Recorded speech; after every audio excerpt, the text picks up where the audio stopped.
Welcome to Webinar Wednesday. Our edition this week is going to be talking about ducks. What about the duck? All about ducks. Ducks, duck, goose, however you want to put it. Henry Kohl will be presenting this. He's been with Jamesway about a year now, spent 30 some odd years managing hatcheries in both duck hatcheries, working on the other side of the duck business, as well as chicken hatcheries. So he has a lot of experience with ducks and incubation of duck eggs and other waterfowl. He'll be able to share a little bit of that if you have questions arise. So a little bit about our format if you haven't joined us before for one of our webinars. On the bottom of your screen, there's a Q&A box. So at any time, type in your questions. As we get to the end of the seminar, what time we have remaining, we will address those questions live. Anything we aren't able to address live, we will be able to address later in an email directly to you. If you have questions after the fact, or watching this at a delay, that you can always send those in later as well, and we'll be able to help you with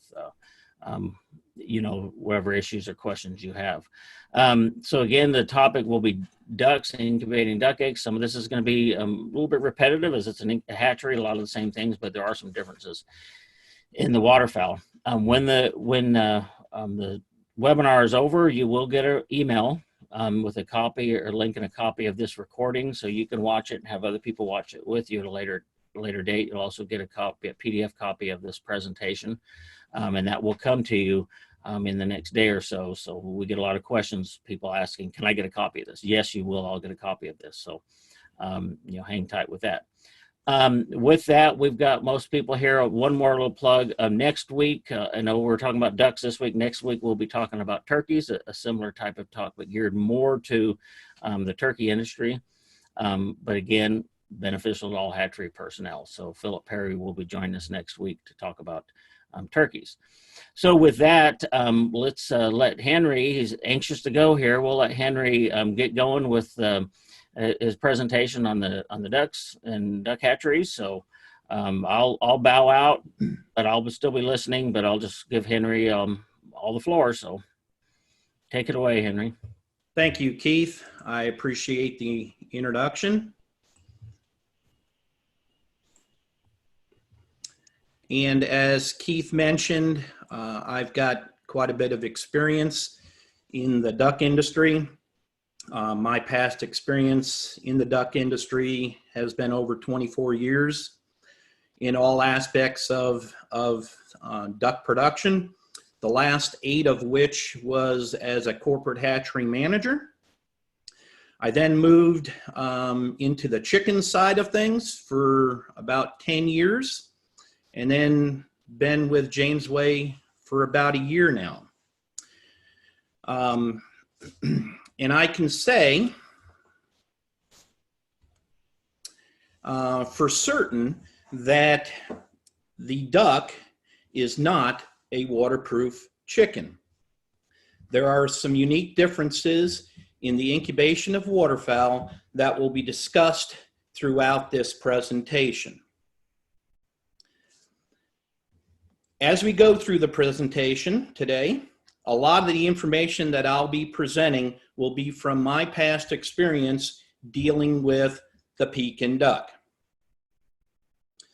And then much of this information is going to be, like Dr. Bramwell mentioned, relative to the incubation of other waterfowl and other avian species. So over the years, especially on Pekin ducks, genetic advancements over the last 40 years has been quite substantive. In 1978, ducks were processed at around 49 days with a live weight of around 6.7 and a breast percentage of around 10%. In 2007, white Pekin ducks were being processed somewhere around 38 days with the same live weight of 6.7 pounds and with a breast percentage of around 18%. Currently, the white Pekin duck is being processed at 35 or less I know some cases where they're being processed around 32 days and still achieving that 6.7 pounds live weight. Now, with these rapid changing genetics, these changing genetics is going to impact embryonic development. Therefore, incubation requirements will need to change as well.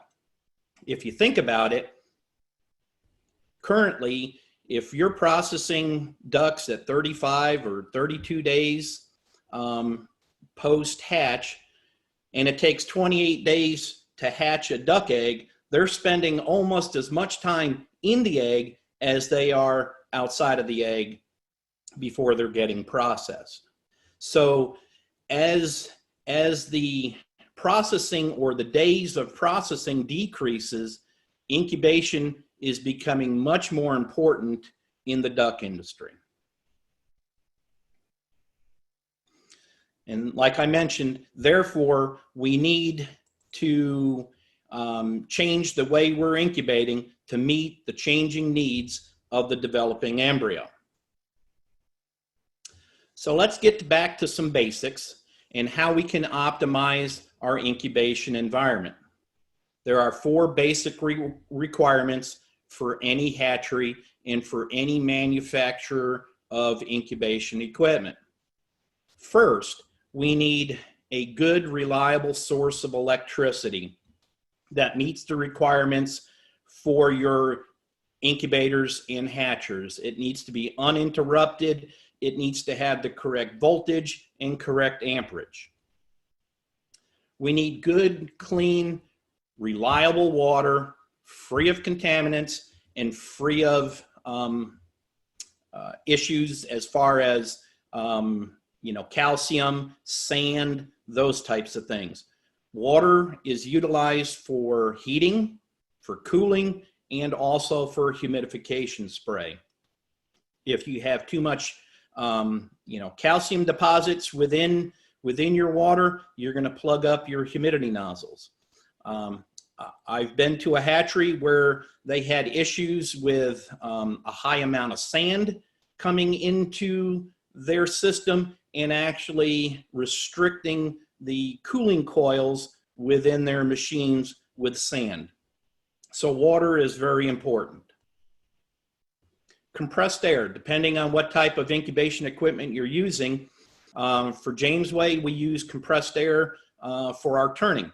We want this compressed air to be clean and free of oil and free of water and other contaminants that will interfere with the turning mechanisms on our racks. Ventilation. Ventilation is another key aspect.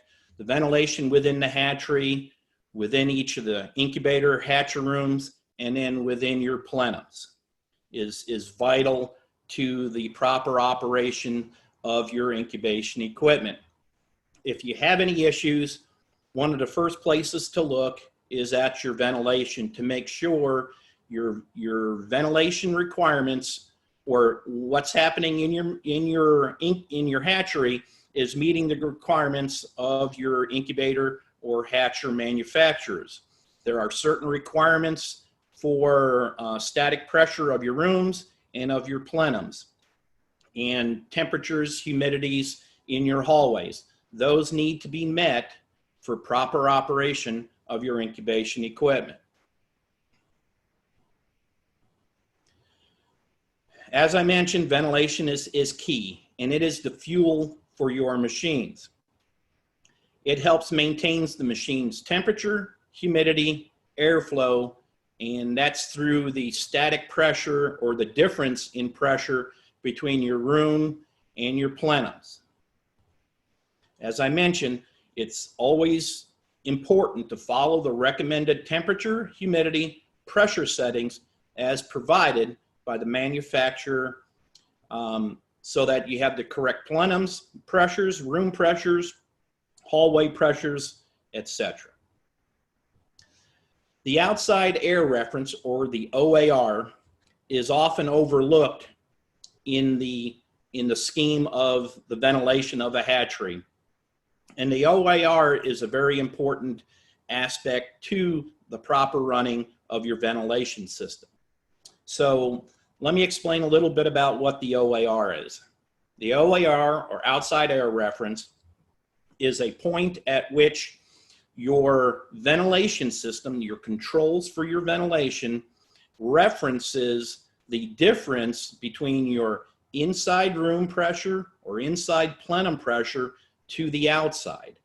And we need that proper reference so that we can have the proper static pressure within our rooms and then across the machine into the plenum or into the exhaust. If our pressures are incorrect, therefore sucking too much air through the machines, you're going to short circuit your ventilation and you can create some hot and cold spots. If your pressures are not correct and you're forcing air through the machines, again, you're going to have some issues with hot and cold spots and not proper mixing of the air within the cabinet of your incubator or hatcher.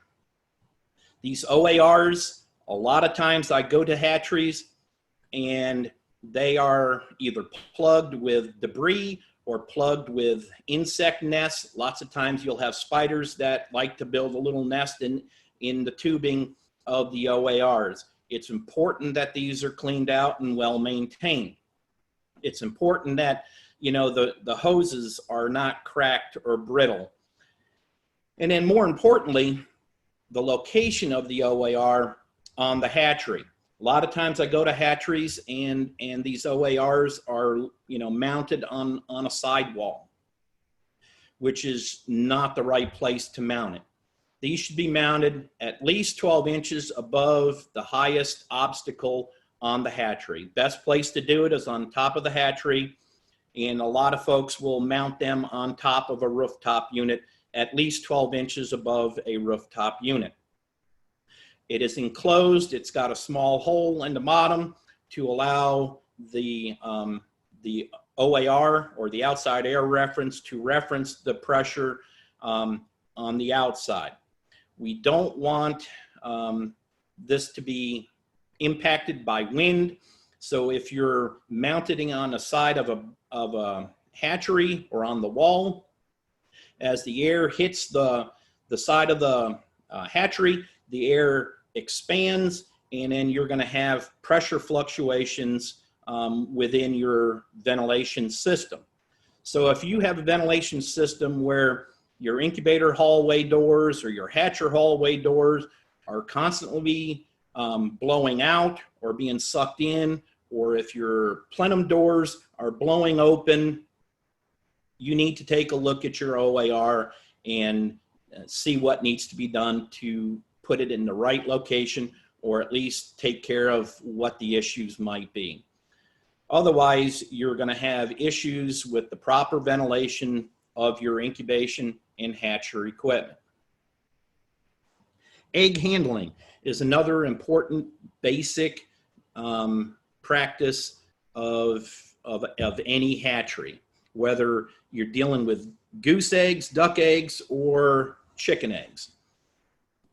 Proper egg handling and storage procedures are necessary to ensure hatching eggs are of the highest quality possible. And it's also important to remember, no hatchery can ever improve the hatching potential of the eggs it's receiving. It can only maintain that hatching potential or make it worse.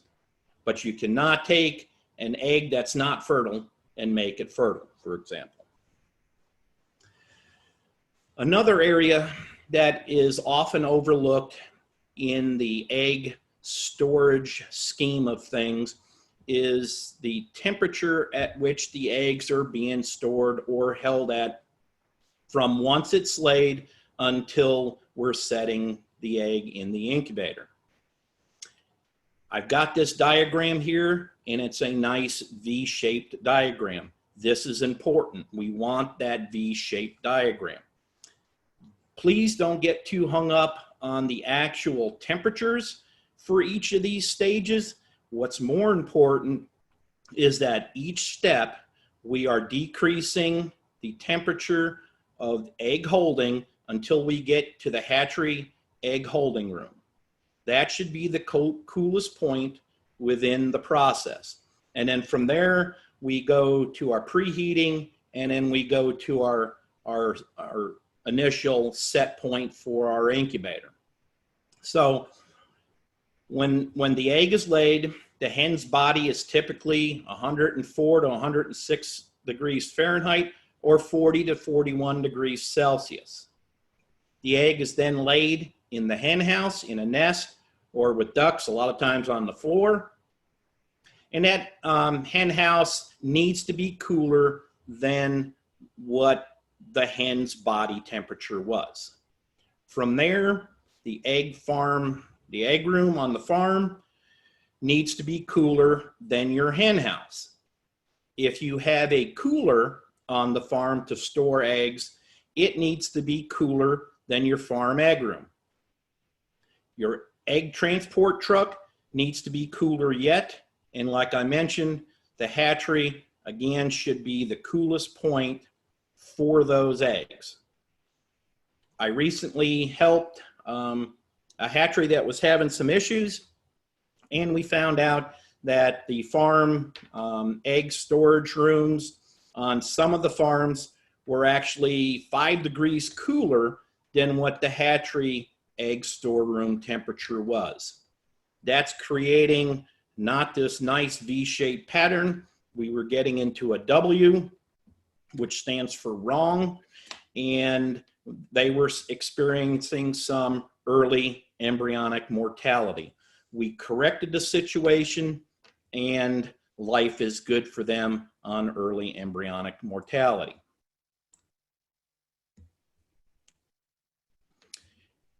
So again, for hatching egg storage, typical short-term storage temperatures, whether you're running single stage or multi-stage machines, for hatching duck eggs or goose eggs, should be somewhere between 59 and 64 degrees Fahrenheit or 15 and 18 degrees Celsius. Relative humidity should be around 75 to 80%. We want to avoid direct blasts of cold air coming onto the exposed eggs, and the velocity of the recirculating air should also be kept to a minimum. In this diagram here, a lot of times I'll go into a hatchery, and one of the first places I go to is the egg storage room. A lot of hatcheries will have these circulating fans up on the ceilings. A lot of times I will find that the circulating fans are actually blowing down toward the eggs versus blowing up towards the ceiling. So if you have an egg storage room and you've got these circulating fans, take a look and see which way the air is blowing coming off of these fans. It should be blowing up towards the ceiling so that we're not chilling and exposing these eggs to direct cool blasts of air. Another key aspect is we need to avoid eggs from sweating. In the summer, sometimes this is difficult, but it can be managed. But the important thing is everybody from farm to hatchery should know the importance of egg sweating. Eggs that are sweating will create a chilling effect for the embryo, and it will also create contamination issues as we're getting that water going into the egg. So it's critical that we don't have eggs sweating. Otherwise, you're going to end up with higher early embryonic mortality and contamination issues through the incubation process. If you're holding eggs longer than 7 days, it's recommended to lower your set points within your egg storage room to around 54 to 59 degrees Fahrenheit or 12 to 15 degrees Celsius. So I put a little chart together for you guys to reference for traditional storage temperatures. So again, if we're holding eggs for a week or less, so 1 through 7 days, we want a temperature of 59 to 64 degrees Fahrenheit, 15 to 18 Celsius, with a humidity of 75 to 80.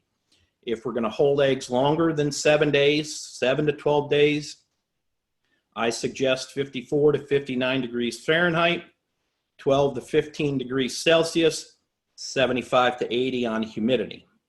If you're going to hold eggs longer than 12 days, I would suggest lowering that temperature even more to 54 degrees Fahrenheit or 12 Celsius and keeping the humidity at 75 to 80.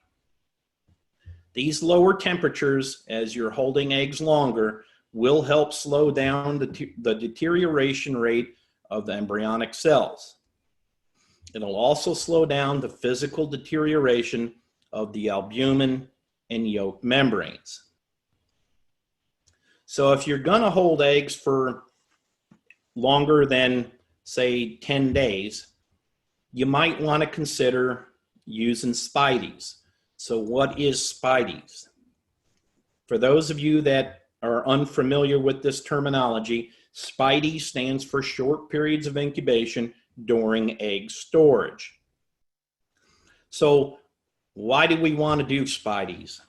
Why is this important? Why am I bringing this up? We all know, if you're a hatchery manager, everybody knows that hatchability decreases as egg age increases.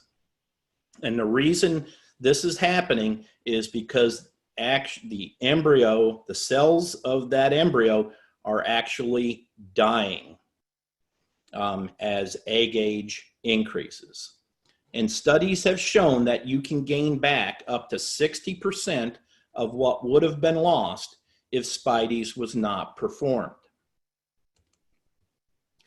And the longer eggs are stored, the greater the potential Spideys has for improving hatchability and chick quality or duckling quality. In this study here, now this was with chickens, we've got this bar graph. The green bar, we had fresh eggs that were incubated, and they had a hatchability of 89.5%. And in the solid yellow bar, eggs were stored for 7 days, no Spideys, and they had a hatchability of 86.7. The striped yellow bar, the eggs were stored for 7 days. The eggs were exposed to the Spideys treatment, and they had an 89.2% hatch, or they gained 2.5% better hatchability over the control, which was no Spideys. The orange, the solid orange, eggs were stored for 14 days, no Spideys. They had a hatch of 83.5%. On the striped orange bar, eggs again stored for 14 days. With Spideys treatment, they had a hatch of 87%, or a 3.5% improvement in hatchability. Let's see what happens when we hold eggs for 3 weeks, storing them for 21 days. Solid red line or solid bar, red bar. They had a hatchability of 62.6%, which is pretty typical. And with the striped red bar, eggs again stored for 21 days with Spideys, they seen an improvement of 14.3%. That's huge in chicks. That would be huge for duck numbers. And that's why I'm bringing this up. So what are some advantages and disadvantages of Spideys? Advantages: you can hold for long-term, you can hold eggs for long-term storage with acceptable hatchability. It also allows for long-term storage of eggs with acceptable duckling quality. It'll help narrow your hatch window. So now when you're hatching eggs that are a couple days old and 14 days old in the same machine, If you perform Spideys on everything over 10 days, you're going to have a much narrower hatch window versus if you didn't. It'll lower early embryonic mortality. It allows for larger orders with a smaller amount of breeders. So what are some disadvantages? And yes, there are a few. You have an increase in labor or man hours in handling these eggs. You're having to move the eggs in machines, taking them back out. It also complicates egg flow in your egg storage room. If you don't have a very big egg storage room, that could also pose some issues as well. But overall, the advantages to Spideys versus not is much greater. So in summary, with the Spideys, as storage days increase, so does the destruction of the embryonic cells, like I mentioned. Hatchability decreases as storage time increases, and this is due to the destruction of those embryonic cells. With storage times over 17 days, it has been shown that 70% of that embryo cells have died. This is why Spideys is important. This is why when you are holding eggs for a long period of time, you have poor hatchability, and a lot of times what hatches is of very poor quality is because of these embryonic cells dying. Applying Spideys on eggs held during long-term storage will help overcome cell mortality. Some practical advice: if you're hatching eggs or you're hatching eggs over 10 days, I would suggest one Spidey treatment, and that treatment being given around 5 to 6 or as soon as you can. Some hatcheries don't receive eggs until 7-8 days. As soon as you can, you'd want to perform the Spideys treatment if possible. If you're holding hatching eggs over 15 days, I would recommend 2 Spidey treatments.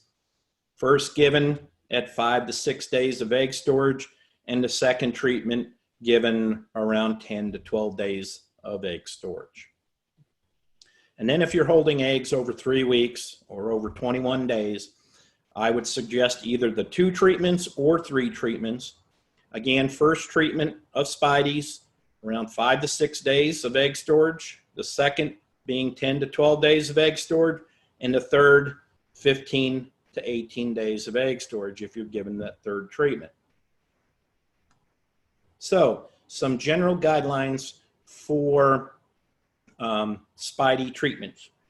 One thing I need to mention to everybody: every hatchery is slightly different. These are only recommendations. Every incubator manufacturer, even if you have the same incubator manufacturer, hatcheries differ on how long it takes to get up to the desired set point, those types of things. So my recommendation, if you're using a single stage machine, the set point should be around 100 degrees Fahrenheit or 37.8 degrees Celsius. Once the machine has reached that set point, that the air temperature of 100 degrees Fahrenheit or 37.8 degrees Celsius, we are going to hold those eggs at that temperature for 6 hours. Once the 6 hours is up, we are then going to cool those eggs as quickly as possible and as evenly as possible. Sometimes you can do that within your single stage machine. Other times you can't. You can't effectively cool them down quick enough. The best thing to do is open up the machines and take the eggs back out and put them in your egg cooler. I know the eggs are going to be warm, but it's important to do this cooling process as quickly and as evenly as possible. When you take the eggs out, you need to make sure, if they're still warm, that you space them out well enough within your egg room that these eggs can cool as quickly as possible and as evenly as possible. If they're all jammed into a corner, the eggs in the middle will not effectively cool down and will continue, that embryonic development will continue going on. We need to do a short period of incubation and then get them cooled off as quickly as possible. A lot of folks get this confused with starting of incubation. Yeah, it's yes and no. This to me, it's a totally separate entity. Spideys is a Spideys treatment. I'm not necessarily starting incubation. I want to get the temperature high enough on the shell temperature so that we can enhance a little bit of embryonic development to keep these embryo cells from dying. So we do not need turning when we're doing Spideys. Humidity is not really of much concern either. We don't need to pre-warm eggs either. You take the eggs from the egg storage room, you put them in your incubator, you start the Spidey treatment, and then you take them out, put them back in your egg storage room. Another important part of running a hatchery and proper operation of one's machines, be it incubators or hatchers, is proper calibration. Doesn't matter if you have Jamesway equipment or anybody else's equipment, calibration is of utmost importance for your incubation equipment. Jamesway recommends temperature, humidity, and CO2 be checked at each incubation cycle. Hatchers, we require once a month calibration checks. So what are the essentials of incubation? Every hatchery person should know this. There are 4 main essentials of incubating good quality fertile eggs. First is temperature. We need good even temperature throughout the cabinet. We need the correct humidity, which is controlled by your ventilation rate or damper, and also in some cases, water application. We need the proper ventilation. Again, that is controlled by your damper. We need the correct oxygen at the correct time. We need the correct carbon dioxide concentrations also at the correct point of embryonic development. Turning of fertile eggs, or of your eggs, is also important. We want at least or around a 45-degree turn angle several times a day, and this can be done manually or in most single stage or even multi-stage machines nowadays. Turning is done typically on an hourly basis. But that turn angle is important. It should be close to that 45 degrees. If you're, less than 40, you can have some embryonic developmental issues if our turning angles aren't proper. So temperature. I mentioned temperature being an important aspect of embryonic development, and it is one of the most important aspects. Embryonic development is controlled by the temperature. It is one of the most important aspects in determining our incubation conditions. Temperature drives the incubation process. If our temperature is a little too high and we're running too fast, you're going to have duckling quality issues. If our temperature is a little too low and so now the hatch process has slowed down, we're going to have duckling quality issues as well, or the ducks won't be ready when they need to be ready. Humidity. Humidity is also important along with the damper opening to control proper moisture loss. As you'll see shortly, humidity and moisture loss are critical, more so to ducks and waterfowl than they are to chickens and turkeys. I mean, we need to correct moisture loss, don't get me wrong, on all avian species. But how we attain that and how easily we attain that, it's much more difficult with waterfowl and I'll get into that momentarily. In multi-stage machines, if you have any multi-stage machines, the humidity is also typically part of the multi-stage machines cooling and cooling ability. In single stage machines, during the first week 10 days, we want higher humidity, and this is needed to uniformly transfer heat to the eggs so that we get the eggs off to the proper start from a temperature perspective that they need.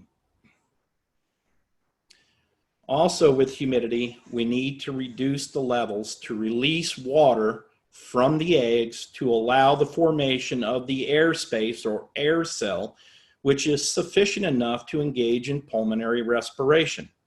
A lot of times, if you don't have enough or a large enough air cell, the embryos will basically suffocate or die because they're drowning in their own fluids. So again, humidity, especially with waterfowl, very critical that we get the proper moisture loss needed to have an air cell that's large enough to engage in this pulmonary respiration. When moisture loss before the internal pipping, meaning pipping into the air cell, is less than 6.5%, the resulting air cell size is going to be too small or insufficient to initiate pulmonary respiration. Therefore, that embryo will most likely drown in its own fluids. When moisture losses are greater than 18%, you will have some risks of that embryo with dehydration. So here's a picture of a duck egg and the air cell size at various stages of incubation. This is an approximation, but it's a pretty good visual for you guys to take a look at.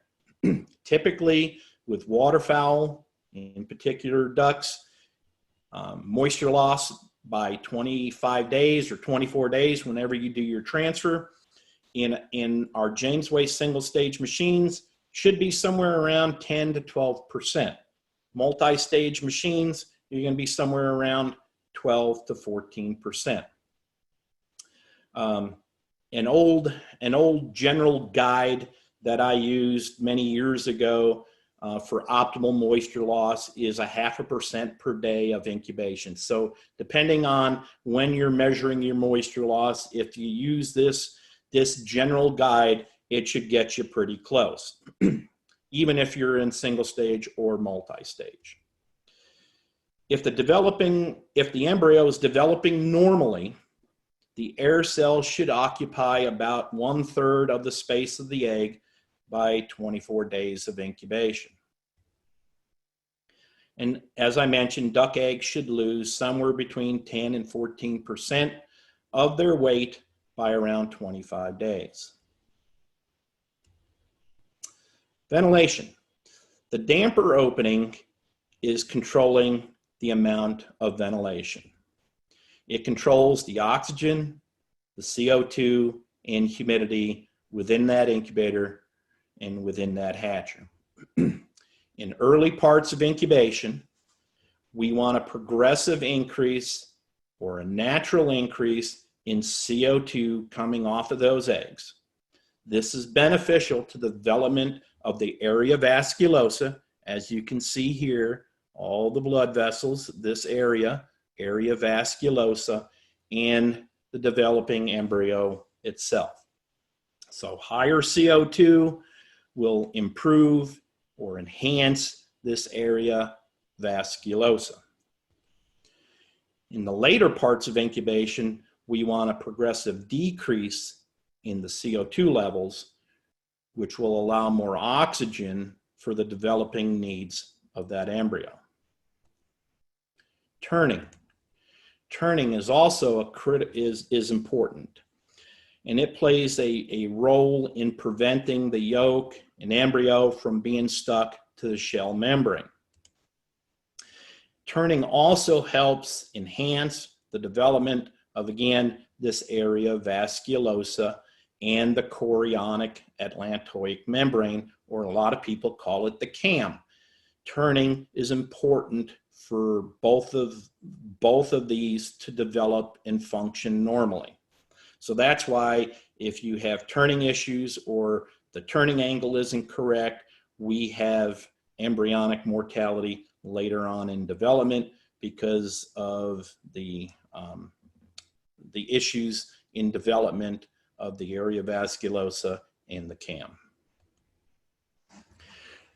In our Jamesway machines, turning can be stopped after 20 to 24 days of incubation, as indicated in this picture.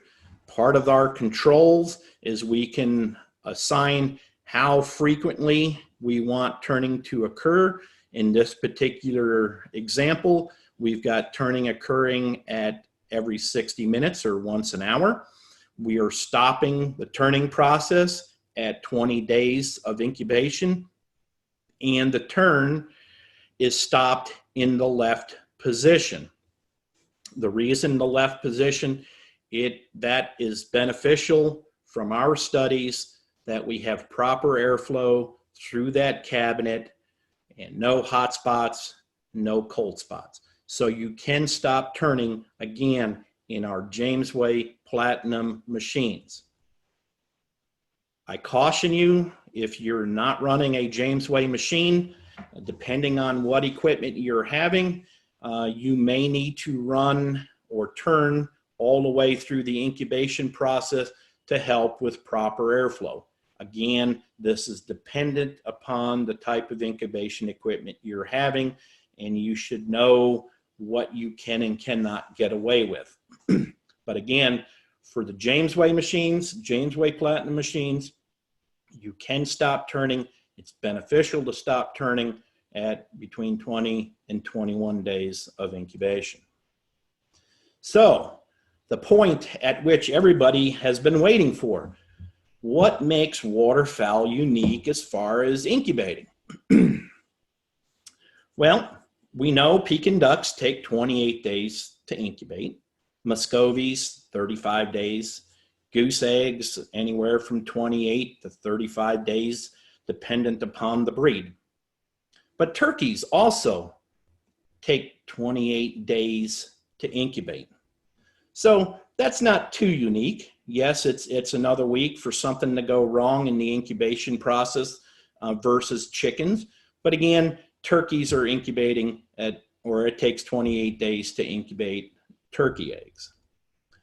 Eggs are bigger than chickens, but so are turkeys. So again, not too unique here.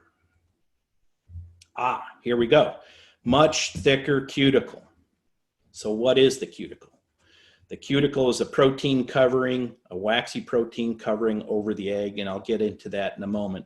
But what it does is it creates issues with proper moisture loss from the egg. You know, I spent a few slides on talking about humidity and moisture loss. This is causing our problems with moisture loss, is this much thicker cuticle. Dirtier eggs. Yes, inherently duck eggs typically are dirtier than chicken eggs. They like to lay eggs on the floor, and this at times can be a biosecurity risk. Dirtiest things coming into any hatchery are your eggs, your delivery baskets coming back from the farm, and any other deliveries that you might be having. Those are all areas that you need to manage that biosecurity risk within your hatchery. And thicker eggshells. Ducks or waterfowl tend to have a thicker eggshell than chickens or even turkeys. But the biggest difference is the cuticle. So, what is the cuticle? As I mentioned, it is a waxy protein coating over the egg, it offers a natural protective layer on the outer surface of that egg. It creates a barrier and protects that egg from bacteria, funguses, and other contaminations that might enter the egg through the pores. If you think about it, waterfowl typically have their nests near water.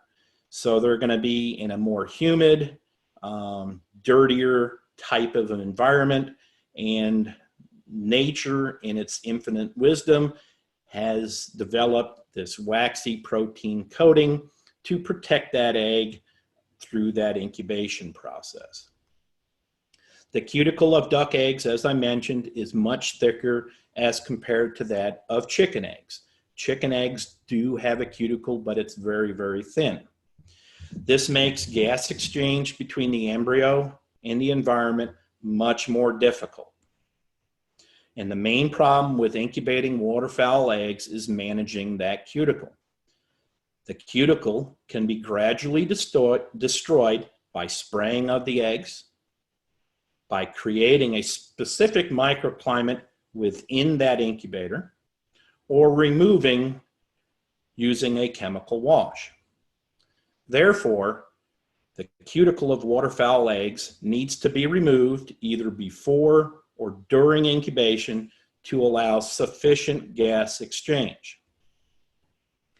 So another way or another analogy is the cuticle is like incubating eggs in a sealed bag. If you tried to incubate these eggs, it wouldn't work very well. So the biggest thing about cuticle management is, do we remove or do we not remove? That is the question. And actually, either would work just fine. If you remove the cuticle, you want to run a higher humidity profile within your incubator so that your moisture loss stays within the range that I specified a few slides ago. If you leave the cuticle on, you need to run your humidity lower in the latter portion of your incubation cycle through that profile. And running your CO2, you want to run your CO2 higher, somewhere around 9 to 10,000 parts per million, and a higher humidity early in the incubation process. And this can all be dictated through your profile. This increased humidity, along with the natural bacterial microflora on those eggs, will help break down that cuticle. So if you're going to remove the cuticle, how do you want to do that?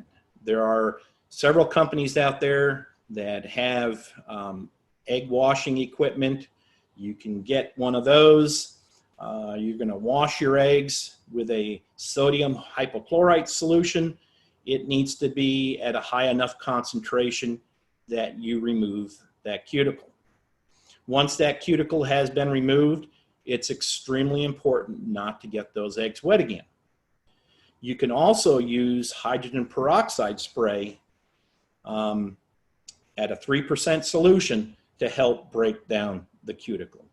Again, words of caution, if you're removing the cuticle, you cannot get these eggs wet during that incubation process.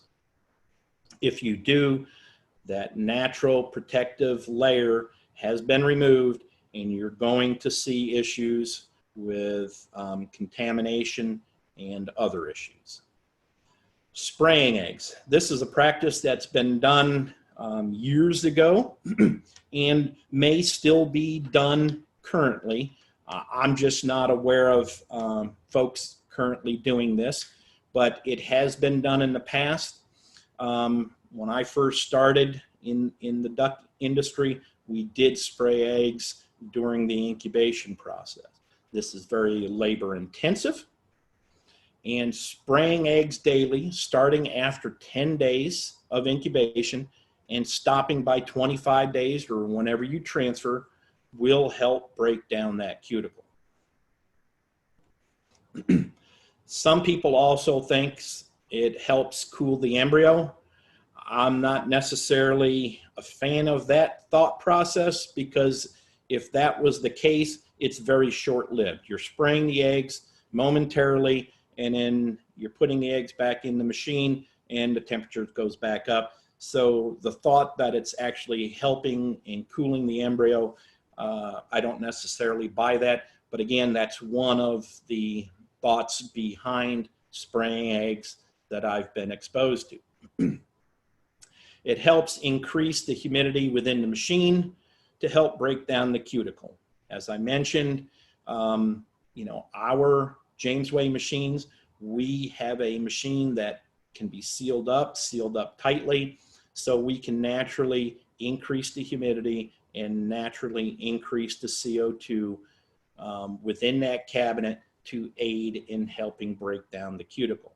Other machines, you may need to spray water or spray these eggs to help build up some humidity to aid in this moisture loss or aid in cuticle destruction. Other folks think it helps stimulate the inner shell membrane to help in moisture loss. I don't know if I'm necessarily a firm believer of that either. But I do know if you do spray eggs, it is labor intensive. You need to do it right, because if you don't, you can create more issues than if you didn't do it at all. The process of spraying eggs, as I mentioned, is not necessary, in my opinion, with single stage incubation. I mentioned earlier that the eggshell is thicker on waterfowl than that of chicken eggs. As the breeder flock ages or the breeder flock age increases, the shell thickness will decrease. That is similar to that of chickens. And the reason the shell gets thinner or the shell thickness decreases is as the breeder flock ages, the egg size of those, the size of the eggs from those breeders typically gets larger. So you've got a finite amount of calcium that needs to go over a larger surface area. Therefore, the shell thickness decreases. The same is true for the cuticle on the egg. It thins as the breeder flock ages. It's not because of the breeder flock age, it's because of the size of the egg. And again, there's a certain amount of cuticle material that is being deposited on these eggshells. And if you have a larger egg, larger surface area, you will have a thinner cuticle. But it'll still be much thicker than a chicken ever had. So again, it's important to understand and know what your moisture levels are within your hatchery, within your young flocks, your prime flocks, and your post-peak flocks or your older breeder flocks. Because you may need to run a different profile, a humidity profile based off of young, prime, or old.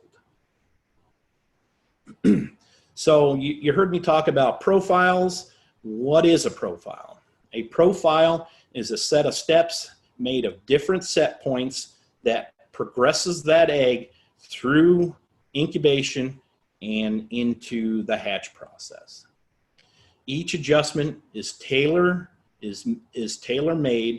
to the incubation conditions, to the precise stage of embryonic growth and that embryo's specific needs.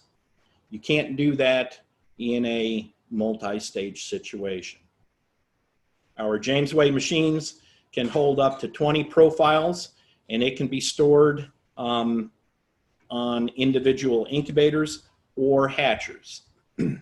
So what can you control with these profiles? You can control temperature. You got the air temperature within the cabinet of your incubator or hatcher. You can monitor or control your shell temperature. If you're in North America, we've got pilot eggs, and the machines can run off of eggshell temperature. You got humidity controls, which are optional, and then you got your ventilation controls, which are controlling the damper opening, and that's based off of CO2. of CO2 within that cabinet. Or if you didn't want CO2 controls, you can actually have a percent of damper opening at each stage of, profile stage. CO2 control. You heard me talk about CO2 control. Our machines are able to go from not necessarily 0 parts per million, but somewhere around 450 to 500 parts per million, up to around 10,000 parts per million of CO2 by 11, 12 days of incubation. Again, keeping that cabinet sealed and allowing that CO2 to naturally develop from the incubation process, from the eggs, is important. Around 13 days of incubation, we're going to adjust our CO2 profile such that we drop it down to around 6,000 parts per million. What that does is if you're using your CO2 to control your damper's now opening up, because we now need to, as the embryo is developing, we need to reduce our CO2. We need to get more oxygen in that cabinet for embryonic development, and we need to start reducing the humidity levels within that cabinet so we can attain the proper moisture loss through that rest of the incubation process. We're going to continue to drop the CO2 levels through our profile. Once we get down to day 20, we should be somewhere around 3,500 parts per million. Again, this is just a suggestion or an example of what you can do with CO2 controls within our machines. Our machines also have the ability to adjust your fan speeds through the fan setup profile. This section here where you've got the hand, that's where we have eggs in a holding mode or in the pre-warm mode. An example here that I have is you could run your fan speed at around 40%. This way we've got slight mixing of air. We're not getting too aggressive there. Once we start the incubation process for 1 day, we're going to up our fan speed to 90%. This allows the air to mix thoroughly throughout the cabinet. Again, the machine is sealed up. The damper is closed. We want to get that machine up to temperature and those eggshell temperatures up as quickly as possible. We do that with our set point and then running our fan speed a little bit higher to get good mixing and good distribution of the air within that cabinet. From 1 to 13 days, we can then drop that fan speed down to around 60%, basically in a holding or a status quo mode. We've got our temperature up, humidity is building during this time, CO2 is building during this time. We really don't have a whole lot going on from the machine. We don't have much other inputs coming in, so we can reduce that fan speed down. As we start opening up the cabinet from 13 to 19 days, we're going to then start increasing our fan speed. Embryo is starting to go exothermic, and that means the embryo is giving off heat. And we need to start pulling that heat away from the egg, and we do that through increasing that fan speed.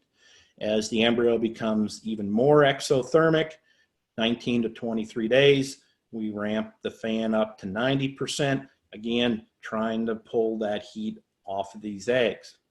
And then after 23 days, our fan speed is at 100%. Just some examples of what we can do with our machines. So let's switch gears a little bit and talk a little bit about hatchery troubleshooting. Troubleshooting a hatchery can be difficult at times because there's a lot of factors involved.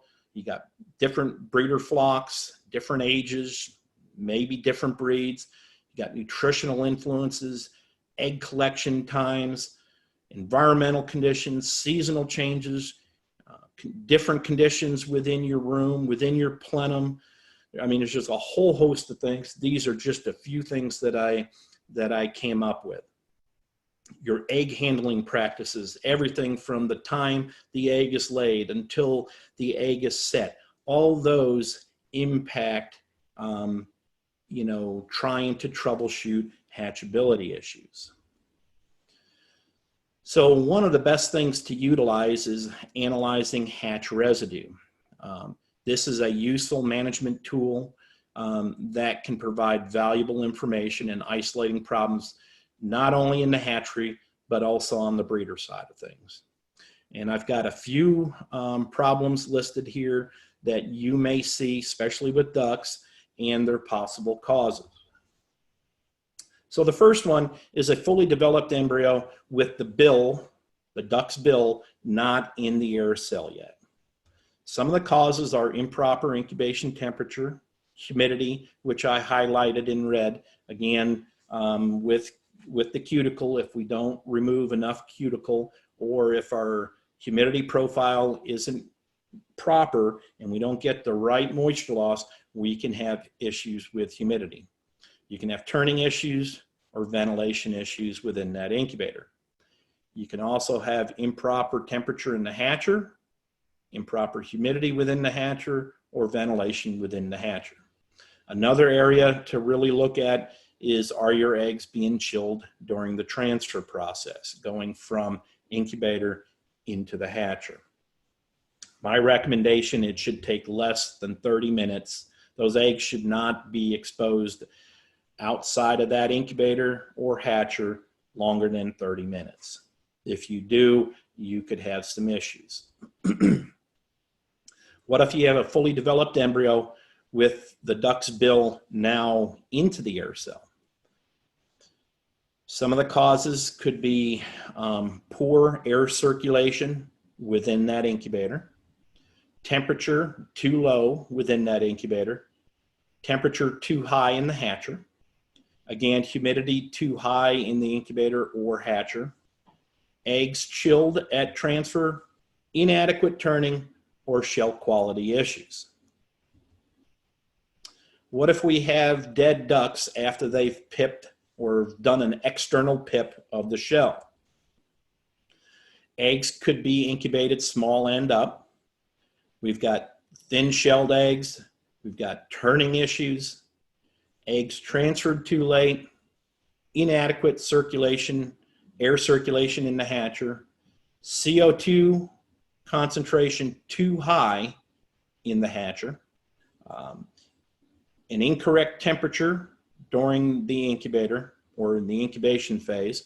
Temperature too high in the hatcher, or humidity too low in the hatcher. If you see exposed brains, that's typically temperature too high the first few days of incubation, first 5 days or so. If you have red hocks or red on the bill of the ducks, your temperature could be too high in the hatcher. You may have high humidity in the hatcher. Whoops, sorry. You have high CO2 or low ventilation within that hatcher, or anything else that will force the ducks to hatch sooner than normal. Typically, this is an issue created in the hatcher, and an issue that is something that's forcing these ducklings to come out sooner than they want to. So when you're troubleshooting, not just hatchability issues, but any type of situation, I like to use this little format to take the appropriate steps to solve a problem. First, you need to collect the appropriate data. If you don't have the correct data, you need to go and start collecting it. You can't make an informed decision if you don't have data or appropriate data to base that decision off of. Once you have the data collected, you need to review the data so that you gain knowledge upon the situation, and then you can take appropriate action to solve your issue. If you use these 3 steps, you can solve pretty much any of your problems. Again, I'm a person that likes to use data to solve issues or problems. So let's look at some practical advice for managing or operating a waterfowl duck hatchery. First, my first recommendation is when you're setting eggs, we need to pre-warm the eggs at least 12 hours. Ideally, it'd be great if you can set clean, settable eggs only. A lot of times that's not possible, and you do need to use floor eggs or dirty nest eggs. But if you can only use clean, settable eggs, that would be ideal. In our Jamesway machines, you can stop turning between 20 and 24 days of the incubation process. And again, we want to be in that left turn position. If possible, we'd want to allow the CO2 to build naturally within the cabinet from around 9,000 to 10,000 parts per million during the first 11 to 12 days of incubation. As I mentioned earlier, duck eggs should lose around 12 to 14% of their weight by around 25 days of incubation, or if you're transferring around 24 days, again, should be in that same ballpark. Cuticle management. We need to break down the cuticle either before or during the incubation process as outlined earlier in this presentation. If you're running your eggs with the cuticle on, you want to run your incubation or your incubation humidity levels lower to attain, again, the correct moisture loss. If you're taking the cuticle off, so you have no cuticle, you want to run your incubation humidity levels higher to attain the correct, again, moisture loss. Eggshell temperatures throughout the incubation process should be maintained around 100 to 100.1 degrees Fahrenheit or 37.7 to 37.8 degrees Celsius. And the Jamesway advantage is a full hatcher basket of nice grade A quality ducklings. And at this point, I will entertain any questions that you may have. You can contact me directly, or you can go to webinars@jamesway.com if we don't get to all of the questions today. And thank you. Thank you much, Henry. Yeah, we do have a few questions here. Some of the questions that were asked early on, you covered. So if you asked that, I may not get to it because of, I think they were covered, but we may talk about it again, maybe get some more clarification. Had a lot of different questions or several different questions on here. One in relation to Spideys, but two in relation to the cuticle itself. And let me kind of try and summarize some of these. So one of the questions was if they're not using any chemicals or anything like that to remove the cuticle, but they're using like a brush and a brush washer type of thing, do you have any idea of how much cuticle is being removed from that process, or would you recommend it or try and recommend something else? So they're using a washer that's using a physical brush? Right, right. Like Okay. a brush washer rather than chemicals. I'm not necessarily really a fan of, rubbing the eggs, because you can actually rub bacteria into the pores of the egg itself. So, I mean, if you've got some large 3D material on the eggs, you can scrape some of that off, because again, I understand running a hatchery, and if you've got these mud balls coming into your incubator, it can create a whole host of other issues. But I would, other than taking off some 3D material by scrubbing or scraping, I wouldn't necessarily scrub eggs very hard. And I would certainly put some sort of chemical in that wash process, because if you're washing with just clear water, you can create some contamination issues if you're rubbing that cuticle off. Will you get all the cuticle off by rubbing it? No, I don't believe you will. Okay. Yeah, I think that was the main question. Well, one is how much would you get off, but you kind of answered that. You're basically not going to get it all off. Another question in relation to that as well. If somebody is using a higher concentration of chlorine solution to remove the cuticle, would you say doing it at the farm before they get to the hatchery would be better, or at the hatchery, or what's your thoughts on that? My thoughts are as soon as possible, with one caveat: as long as you have a good standardized process and a process that's in control. Because again, you can do this, you can do the process wrong, and it'll create more issues than it'll solve. So if you can do the process well on the farm, I would do it on the farm. A lot of times you can't, and you have more control in the hatchery. So a lot of times they do the washing of eggs in the hatchery because there's more control. Wherever you can do it as soon as possible, and wherever you have the best control over the process. Okay, so not necessarily preferred one way or another, wherever you can control it best. Correct. Okay, another question. I don't know whether they typoed in asking this, but I thought it was kind of funny, but it's along the lines of the cuticle.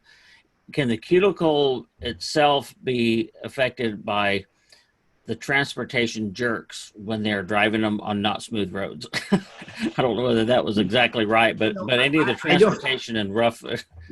I don't know if the cuticle is necessarily impacted, but if you have very rough roads, and depending on how you're transporting your eggs, you can end up with micro cracks, hairline cracks on your eggs, which will then expose those eggs to any bacteria, pathogens, those types of things. So I wouldn't necessarily say the cuticle's being impacted more than the eggshell. Yeah, so rough roads will definitely affect it for sure. Yeah. Okay, on the weight loss, you talked about the weight loss. It's a couple different questions on that. Interesting thought on or question on this. I mean, I could see why someone would ask this. How does an egg lose 33% of its space? You say the air cell is supposed to be about 33% of the egg, yet only lose 12 to 14% of weight. Well, if you take a look at the picture on the presentation, no, I understand what they're coming from, but we want that air cell to be about a third of that egg if possible, and maybe. And there's already some air cell there too. Yeah, it's a very small air cell. Yeah. It's probably less than the size of a dime. Once the egg is laid, the air cell, as the egg starts to cool, once it's laid, that air cell will actually start forming. So as the egg starts to cool, it's going to get larger. And then throughout the incubation process, through moisture loss, it should continue to get larger and larger. So what I'm saying is, when you weigh your eggs at the beginning or prior to setting your eggs, and then at transfer time, you weigh those same eggs again, you should lose somewhere from 10 to 14%. And that'll get you close to where you need, as far as about a third of that egg. And that third we talk about is a visual. It's about a third. Yeah. The moisture loss data that we're generating is data. So we say we want 12% or 13%. When we say about a third, well, that's about in there, and then we already have an air cell present. So I mean it's not exact numbers. Exactly, and I'm just saying from a visual perspective, about a third. Again, it really doesn't matter what that moisture loss is, provided there's a large enough air cell for that duckling to start pulmonary respiration. There needs to be a large enough air cell in there for that duckling to be able to start breathing, to start going into pulmonary respiration. So again, you know, there is quite that variation there. Again, it's not an exact, it has to be at, you know, 14% or whatever. It just needs to be large enough to promote pulmonary respiration. Yeah. Another question, I think there's just somebody's trying to gauge where they're at, maybe with current equipment or facilities that go. What would you say in your experience would be the average hatchability in commercial duck hatcheries using single stage equipment? I mean, percentage wise, what would you say would be a realistic number somebody should get in a Jamesway single stage hatchery? Oh, easily upper 80s to low 90s on hatchability. Okay, so that's somebody should shoot for in that. So whoever asked the question, if you're not getting that, then you know we need to look at. There's some opportunities for improvement. Certainly. There are hatcheries, and I'm not making this up. There are hatcheries getting that. Commercial duckling hatcheries with our Jamesway Platinum machines that are achieving this on a regular basis. Okay. In relation, you and I have talked about this before, but so hear from other people in relation to profiles. You talked about profiles on there, set an incubation profile and how we customize it. Is there really different profiles for ducks and geese, or pretty much the same, or what's your comment on that? That's a very good question. And I don't have, I guess, a very good answer for that. From my experience, again, you know, if we have if we're trying to maintain that 100 degrees Fahrenheit or 37.7 degrees Celsius shell temperature through the incubation process, and, you know, we're managing that cuticle, as I mentioned, I think those two will be very similar. They shouldn't be too different. I know there's some hatcheries that do incubate ducks and geese together with a profile. So it can be done. And if you can, again, every hatchery is different. Every location throughout the world's different. So it's really hard for me to you know, give a clear, concise answer. I'd be more than happy to help, you know, those individuals come up with a profile. We would need, you know, again, need to get some data, and, you know, we can try to design something, but at this point, it could be done with a similar profile or one that doesn't vary that much. And I think sometimes when people put them together, it's just a space issue. You know, oh, yeah, for sure. They have a machine size and they can't fill it with goose eggs, right? And they don't necessarily always fill the machine with duck eggs, but combined, you're having a better utilization of your machine. So sometimes it's just out of what seems to work best for that facility. Like you said. That is correct. What is a good egg to day old yield percent for ducks? I mean, I think for me, the yield percent of the duck is very closely related to our moisture loss. But I know a lot of people do measure yield as well. Like a chick yield?